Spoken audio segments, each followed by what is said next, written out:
Hi again, my name is Bautista Saras and this is the last discussion for today.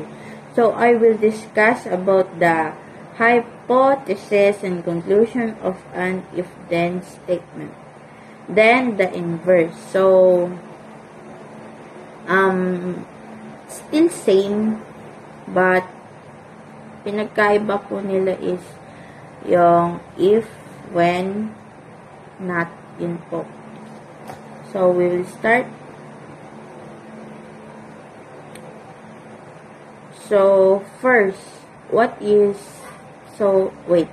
Before I will discuss, this lesson is, actually is not new. Was different. So, hindi. Hi everyone, my name is Bautista Saras and this is the last discussion that I will discuss for today. So, meron na naman tayong panibagong discussion. Next, about math naman po. So, first, I have two lessons for this math. First is the hypothesis and conclusion of an if-then statement. Then, second lesson is about the inverse. So, first, unahin na po natin yung hypothesis. So, hindi lang po sa English yung clauses, hypothesis, and conclusion. Meron din tayo sa matanan. So, for me, ito yung pinakamadaling discussion sa grade 8 na matututuhan nyo. Kung madali sa inyo, pero saan madali? So, first, what is hypothesis? So, it's followed by if. Lagi siyang asa unahan, if. So, next, what is clauses? What is conclusion? So, ito naman po ay pina-follow ng then. So, I will give some example.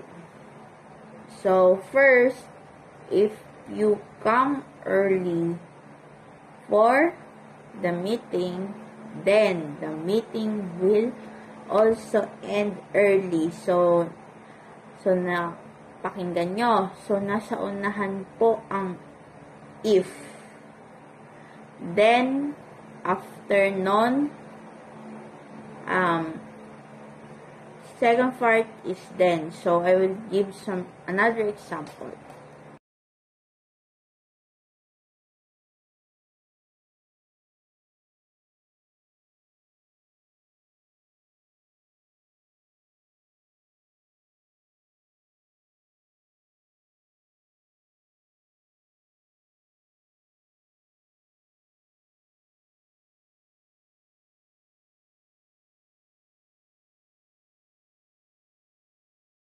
So, yun na nga, nakita nyo na po yung mga example. So, next is inverse. So, may if and then pa rin pong kasama doon. Lalagyan nyo lang po ng not. Yun po. So, ipapakita ko po sa inyo kung paano yon.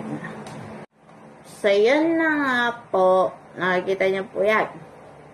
So, yun po, madali lang naman alamin at kabisaduhin. Hindi nyo naman po kailangan kabisaduhin. Kahit basahin nyo na nga lang po, alam nyo na po agad. So, madali siya kung iintindihin po.